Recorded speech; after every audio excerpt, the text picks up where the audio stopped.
Hola, hola, muy buenas tardes, muy buenos días, muy buenas noches, depende de la hora en la que nos estés mirando, en el momento en el que estés tomando esta lección. Bienvenido a la lección del módulo 4.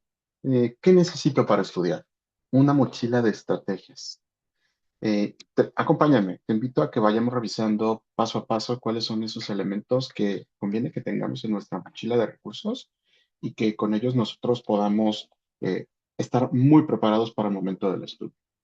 Lo primero que te diría es que comencemos con lo básico. En nuestra mochila puede haber muchísimas cosas que estén a nuestra disposición y quizá muchas de esas cosas no son necesariamente lo que nos ayuda, pero algo que sí nos puede ayudar muchísimo como estrategias es que contemos con lo que nos ayuda para trabajar en nuestra memoria, aquello que nos ayuda para atender, concentrarnos, estar presentes en nuestras clases, en el tiempo que queremos dedicar nosotros al estudio, aquello que nos puede ayudar con algo súper básico, importante, que se presta muchísimo en la universidad, como es la lectura, aquello que nos permita en el momento en que necesitamos esto de que no se nos pase nada de la información que tenemos a nuestra disposición durante la clase, los apuntes, inclusive aquello que en nuestros momentos en particular utilicemos como repasos.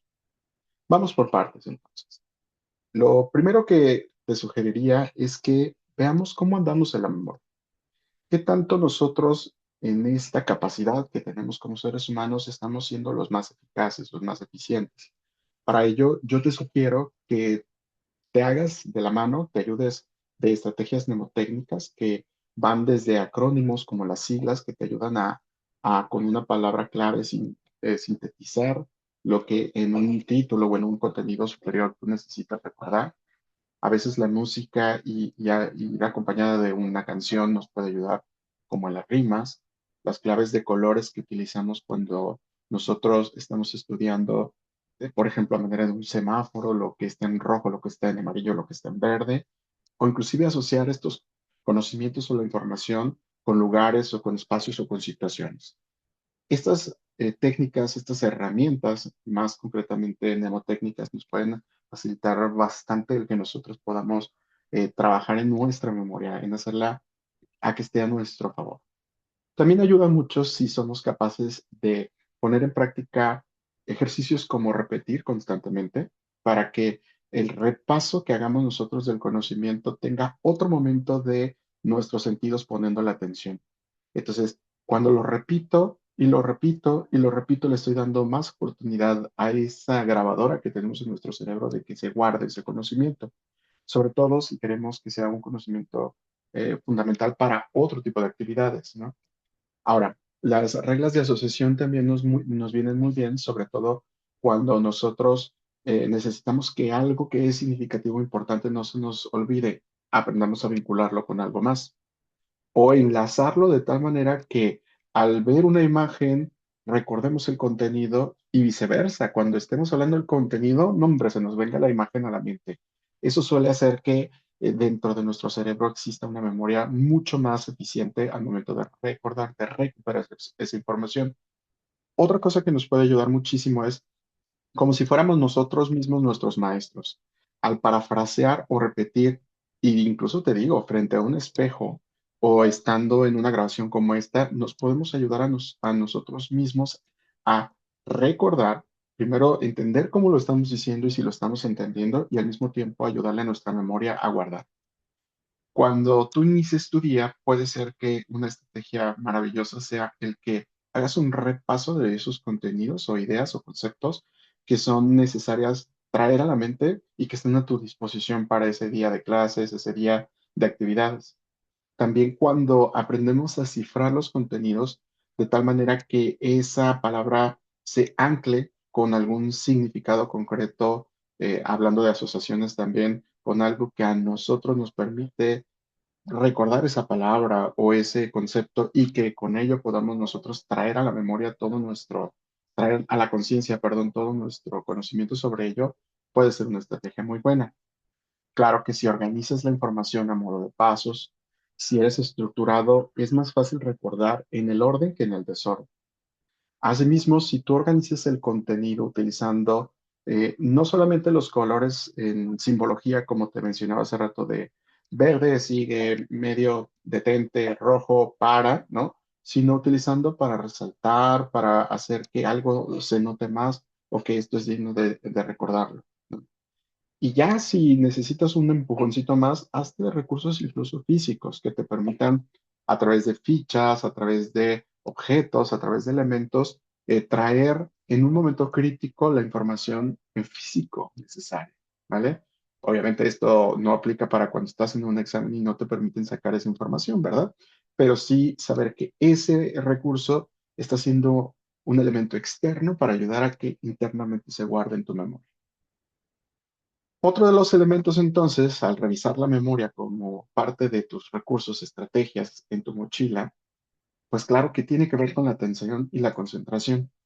En ello, debemos ser muy conscientes que hay factores que dependen de nosotros completamente, de nuestras habilidades y nuestras capacidades, pero también hay factores que pueden complejizar o pueden facilitar, en este caso, el que nosotros podamos estar atentos o podamos estar concentrados en una actividad, en una clase o en lo que estamos nosotros con intención de llevar a cabo, ¿no? Algunos factores que alteran la concentración van desde lo psicológico o lo físico. Lo psicológico es súper común que afecte al grado tal de que si nos peleamos con nuestros papás, tenemos alguna fricción con los compañeros, me preocupa lo económico, el reprobar las materias o estoy pasando por una situación difícil personal, esas, esos elementos emocionales, psicológicos que están presentes en nosotros puedan hacer que nuestra atención esté concentrada en ello y no en otras actividades que necesitamos. Entonces, a veces conviene darle el tiempo necesario a darle solución o atención, por lo menos, a esto que está gritándote, hazme caso, antes de ponerte a buscar concentrarte en una actividad que, discúlpame, pero la prioridad de tu vida no te lo está permitiendo, ¿vale? También, claro, hay factores físicos muy concretos que van desde estímulos, desde sensaciones que nosotros experimentamos, muchas internas, pero la gran mayoría externas, que pueden estar afectando el que nosotros utilicemos nuestros recursos fisiológicos como nuestros ojos, nuestros oídos, es decir, nuestros cinco sentidos, en podernos concentrar, en poner atención. Si estás en un espacio con mucho ruido, exceso de luz, hay contaminación, el espacio reducido, es incómodo, si hay necesidades fisiológicas que no se han cubierto, tan básicas como tengo hambre, hace mucho calor, el sueño me está afectando porque no descansé, me siento mal porque estoy enfermo, tengo dolor, hay mucho cansancio, por supuesto que afectará tu concentración. Si por otro lado hay elementos que incluso ni siquiera has considerado como veo bien, estoy bien de mis oídos, a lo mejor traigo una infección y casi no estoy oyendo y resulta que yo ando pensando que no soy capaz de poner atención, pero no, no estoy pudiendo escuchar adecuadamente, ¿no? O todo lo contextual que también, claro, que nos hace difícil el poner atención. Ahora, entendiendo cómo está nuestra memoria y cómo está nuestra atención y concentración, quizá podemos ser más eficientes al considerar, por ejemplo, los repasos, los apuntes y, ¿por qué no?, prepararnos para la lectura. Algo que es súper importante, pues es el momento de las clases, ¿no? Y en ello hay tantas cosas que pasan durante una sesión, durante un momento con tu profesor al frente o tus compañeros exponiendo, que a veces se nos va la vida sin darnos cuenta que hay mucha información, mucho conocimiento y muchas habilidades que se perdieron porque no tomamos apuntes, porque no le dimos a nuestra capacidad de memoria también otro recurso más para que después podamos repasarlo. Quiero recordar que vimos en la sesión, pero ni siquiera tuve la voluntad de tomar una nota o de hacer algo para que esa información después yo la pudiera aprovechar, pues estamos perdidos, ¿vale? ¿Para qué nos sirve llevar apuntes? La realidad es que tomar apuntes nos sirve de muchísimas formas, ¿no? Nos sirve para recoger la estructura de un curso, de un tema, tomar ideas clave, comprender a fondo el tema, concentrarnos. Nos sirve también para que esa concentración que decimos que nos falla esté atenta porque utilizamos otros recursos fisiológicos como el tomar la pluma o el lápiz con la mano y poner los ojos en la presentación, etcétera. O sea, diferentes canales puestos en un mismo común ayuda mucho. Si tú tienes apuntes de referencia, pues la tarea posiblemente te sea más fácil elaborarla. por supuesto, a repasar, ¿no? ¿Con qué repaso si no tengo con qué basarme, ¿no? Y claro, es la clave para que tú puedas memorizar lo esencial, lo más necesario para tu, en este caso, tu tarea o el examen que viene próximamente.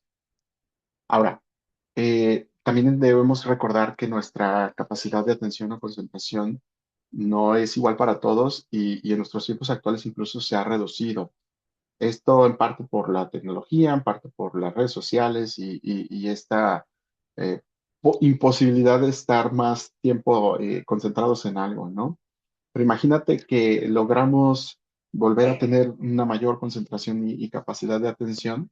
Jole, la retención aún así tiene sus límites. Las primeras 12 horas son cruciales para todo lo que tú recibiste de información o conocimientos, le ayudemos para que haya anclajes y tomar apuntes son uno de ellos.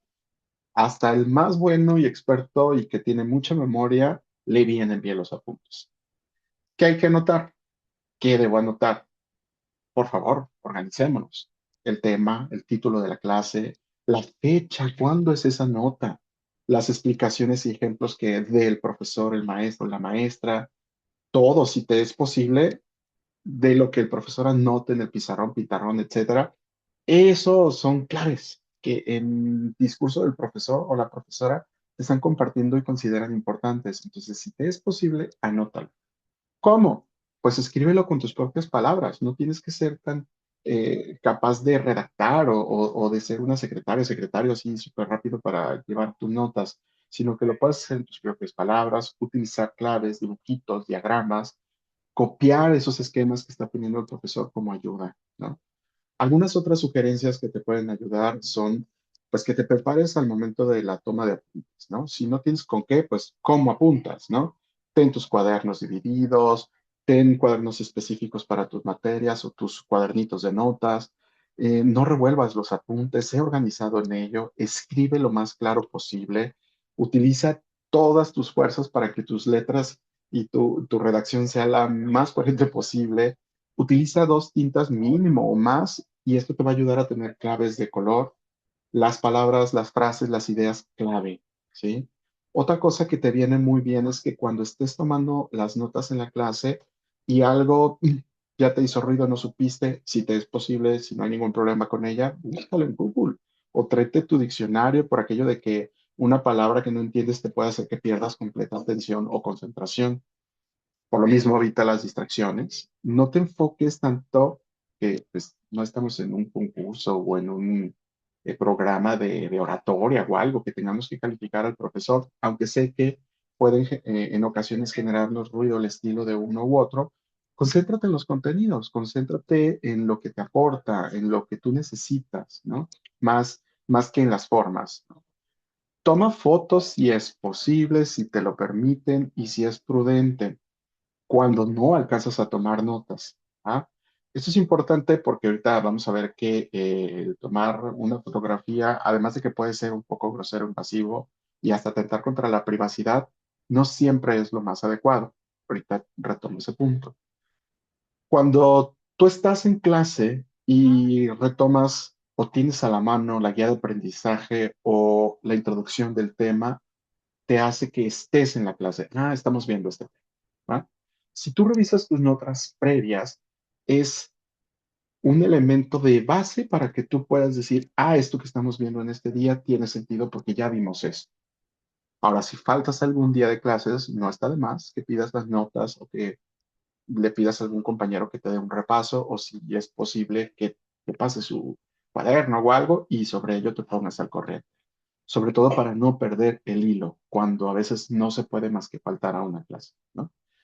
Y claro, cuando hablamos de utilizar las herramientas tecnológicas, sí te diría, te recomiendo que aproveches al máximo las posibilidades que puedas tener, un iPad, tu mismo celular, la fotografía que te decía que se puede tomar, pero recuerda que el ejercicio de escribir, dibujar, anotar, te involucra no solamente al hacerlo, sino que cognitivamente tienes que poner un esfuerzo para que lo que escribes o lo que lo anotes tiene sentido. Por lo tanto, le das otra oportunidad de aprendizaje a tu cerebro. Por eso la foto es el último recurso cuando no alcanzaste algo. tomar notas es lo que sí nos marca la diferencia en que nosotros tengamos otro momento de aprendizaje. Algunos programas te pueden facilitar tomar notas, podrías tomarlos en cuenta, incluso en línea si te es permitido. A veces la inteligencia artificial nos ayuda a que podamos tener una minuta de lo que se está viendo en la sesión, pero esto, pues debes de saber que tiene que ser en común acuerdo con la persona que se está grabando, etcétera, y no siempre es posible, ¿verdad? Y aún así, aunque la inteligencia te hiciera una minuta, ¿no? Un resumen no sustituye lo que tú necesitas significar de aprendizajes del tema que se está viendo en la clase. Entonces, si tienes la posibilidad o te gusta desde lo digital trabajar con estos apuntes, guarda tus archivos, hazlo de manera ordenada. Yo te sugiero nombre de la clase, más la fecha y el tema mínimo. Es más, si no tienes esos elementos, pues es como en tu cuaderno que anotaste algo, pero no le pusiste la fecha, no le pusiste de qué materia, también se nos va a perder. Entonces hay que ser muy cuidadosos también con la manera en la que nosotros hacemos nuestras notas. Y ya si quieres, pues bueno, ahí está el centro de recursos, ahí puedes encontrar otras cosas más, te puedes dar clic en otro momento y con toda confianza acceder a lo que te puede ayudar para mejorar tus apuntes. También, si nosotros estamos ya bien listos con nuestros apuntes, pues imagínate, los repasos se vuelven mucho más fáciles. ¿Qué te recomiendo? Bueno, que tu práctica, cuando se trata del estudio, la distribuyas. A veces nos queremos saturar en un solo día, en un solo momento de muchísima información, y lo único que hacemos es saturarnos o abrumarnos. No nos sirve. Mejor dosifiquemos antes de saturarnos. Otra cosa, ay, porque optimizarlo, le digo el de no era, es en entrenarnos en lo matemático es más que evidente porque ahí es donde más se requiere que el estudio sea sea un recurso de entrenamiento, ¿va? Cuando nosotros practicamos, estamos reforzando lo que en nuestra lógica de pensamiento después nos va a permitir resolver problemas. En matemáticas es básico. Si no nos damos tiempos de entrenamiento, no solamente de recordar lo teórico de ese problema o de esa dificultad, no vamos a poder nosotros dominar el contenido o la habilidad que queremos, ¿no? Entonces, diseña tu propio formulario, hazlo con tus propias notas a tu entender y siempre haz un checklist, ¿no? De lo que te puede ayudar o servir. Ahora, cuando nosotros estamos frente a un problema, ejemplo de lo matemático, pues nos sirve mucho si utilizamos los canales como auditivos, ¿no? Visuales, o si nuestra comprensión es práctica al momento de estar repasándolo. Sirve mucho si divides el problema en etapas, como al inicio, eh, a la mitad, el despeje y la resolución, o el cierre y el resultado. O sea, si eres organizado también de la manera en la que divides el problema y no lo quieres empezar con el despeje cuando primero tienes que buscar la fórmula o la regla, eso te puede hacer que tu estrategia sea la mejor, ¿no?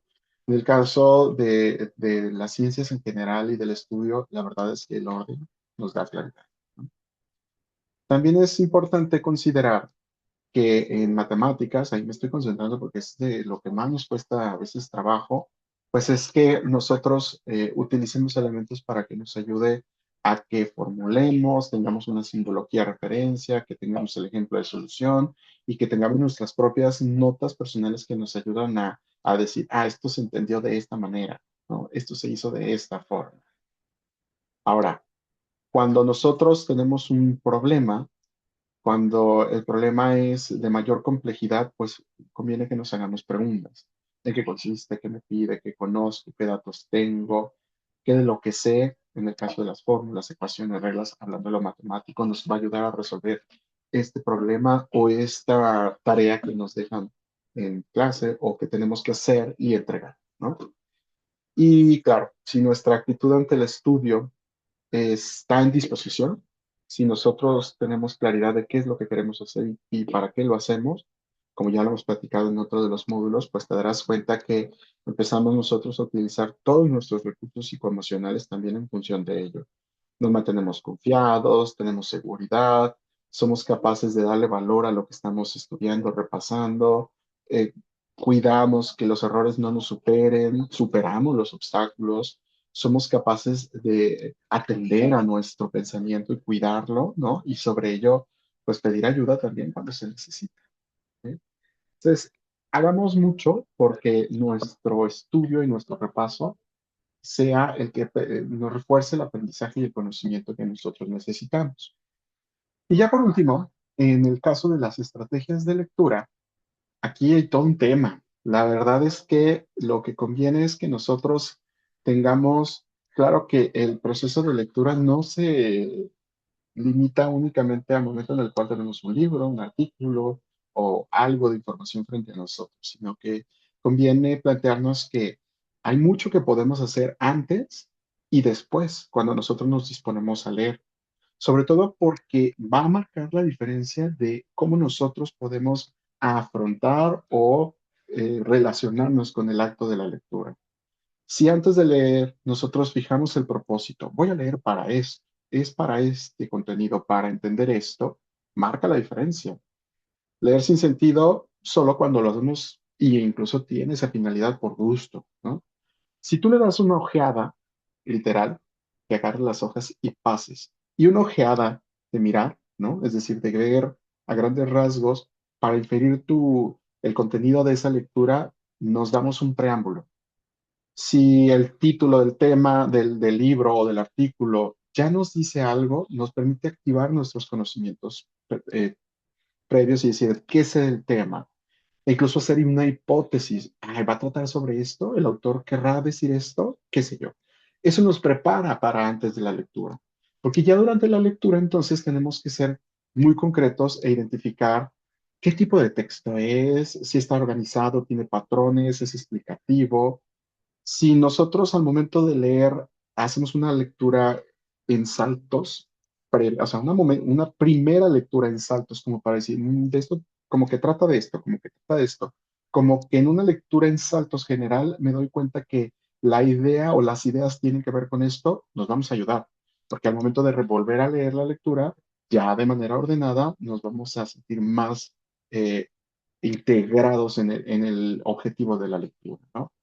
A veces hacer pausas para reflexionar y tenerme, estoy entendiendo, esto que dijo es así, te puede marcar la diferencia de que le puedas seguir a la lectura. También te sirve tomar notas, elaborar resúmenes, dibujos, gráficos. Si tú eres de los que raya los libros y es tuyo y puedes, dale notas. Si eres como yo, que no te gusta que los ves sagrados los libros, bueno, pues usa post-it, cosas así que te ayuden como a decir, aquí dice eso, ¿no? Identifica la idea principal del texto. Ah, esto tiene que ver con esto, ¿sí? Si hay ya una argumentación, una tesis, una conclusión del texto que se está como armando y a ella te está llevando el autor, empieza a identificarla, porque con eso vas a encontrarle más sentido a lo siguiente que siga o lo que acabas de leer, ¿no? Y ya después de leer, conviene que hagas una reflexión meta de tu lectura y digas, el texto estaba organizado de tal manera y ya me di cuenta que tenía una introducción, un desarrollo, una conclusión y recursos, o trató de decirme primero esto para después decir esto y terminar con esto. Una revisión, un cierre de tu lectura, ¿no? Fue el propósito este, coincidió con la hipótesis que yo tenía del contenido totalmente. No, hombre, coincidieron. O no, nada que ver, yo creía que era esto y resultó que era otra cosa. ¿Sí? Evalúa la información, fue claro, no fue claro, me despertó el interés, se me hizo que fue amable o no fue amable, hasta igual concluir una lectura que te sirva o no te sirva, ¿vale? Estas son estrategias que en lectura académica, sobre todo, o sea, en la lectura de contenidos académicos nos pueden marcar la diferencia. Ya en la lectura por gusto, hazle como tú quieras, haz lo que tú quieras, porque bueno, es para eso, para disfrutar. Y bueno, esto está basado en una investigación y en una publicación. Lo puedes ahí consultar. Y está a tu disposición. Bien, pues yo espero que esta revisión a la mochila, ¿no? De estrategias y recursos que puedes juntar para el estudio, la tengas bien armada, bien completa y que no te falte nada. Muchas gracias por poner atención. Nos vemos en la próxima lección. A la que sigamos aquí en contacto.